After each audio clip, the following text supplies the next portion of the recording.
యేసుక్రీస్తు వారు గాడిద పిల్లను కూడా తెమ్మన్నారు అనే మాట మత్తయి చెప్తున్నాడు. బహుశా మత్తయి ఆ సమయంలో యేసుక్రీస్తు పక్కన ఉంటాడు. బహుశా మత్తయికి అక్కడ ఏం జరుగుతుందో సీన్ అంతా తెలిసి ఉండొచ్చు.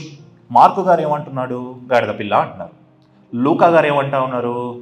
గాడిద పిల్ల అంటున్నారు. మత్తయ్య గారు ఏమంటున్నారు?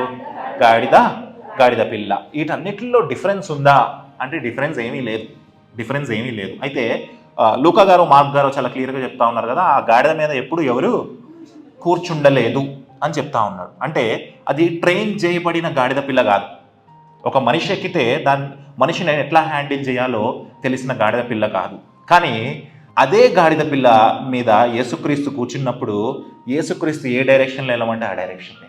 నువ్వు నేను కూడా మనం ట్రైన్ చేయబడిన గాడిదలం కాదు. మనం యేసుక్రీస్తు నీ హృదయంలోకి ఆహ్వానించినప్పుడు ఎలా తీసుకెళ్లాలో ఆయన తెలుసు.